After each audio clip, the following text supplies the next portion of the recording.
and then this one would just come over like that, and then you'd zip tie them in. You'd zip tie them in, and I'll show you how to zip tie them in once we get it cut. All right. So, since we're doing that, so if we were doing a mid span, where do you do your when do you do your mid span now? Then now is when I would do it, like, because what I always do, and this is just how I do it. You have the ability to do 12, 24, 36, 48, 60, 72 splices right here. That's too many. Unless you're going to use the whole 288, don't do 27. Don't do all 72 in each one, because there's just too many splices. Because then you use there's 4 no trays. point. There's no point. Well, because you can do, let's see, 1, 2, 3, 4, 5, 6, 7. You can do 7 trays.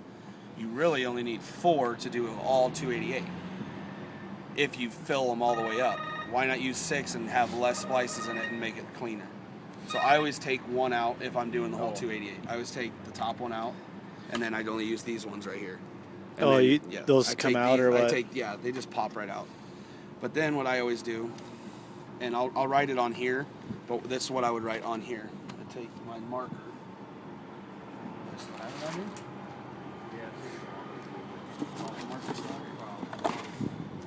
Alright.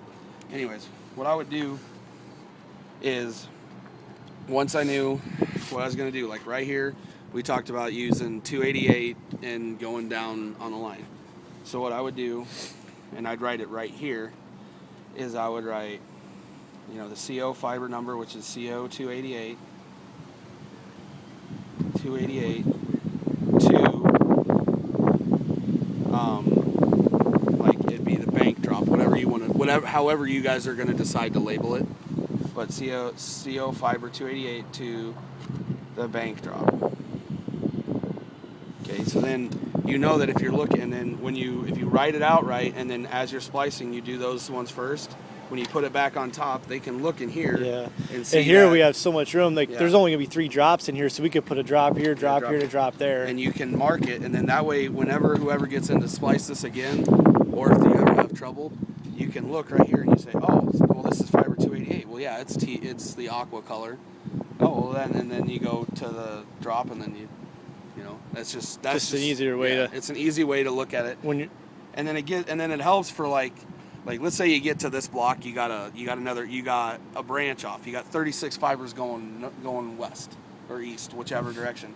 You'd go, and let's say you're using the next buffer tube on that one, you'd go CO. What is it? Let's see, maybe 2. How can I not count right now? 276, and then 264. I don't know, whatever they are. I'm getting confused right now. To the 36 count, 36 count west feet, and then you'd write that right there. That way, you know all those fibers. Know that those 36 are going to the west. To the west feet. Just a little bit easier. Yeah, and it's just and a lot of it is just like I said. That way, if somebody opens it, he knows where the splices are and he knows what they are. All he's got to do, and the way I do it is because when I do that, then my counts and everything is on this, and I actually got a little thing. I set it right here, and I got a white wall behind it, and then I can read it as I'm splicing. Then I don't have to look at my notes or my prints or anything. I have it all wrote down on this little deal, and then I don't have to. I can put all my paperwork away. Is the main deal on that.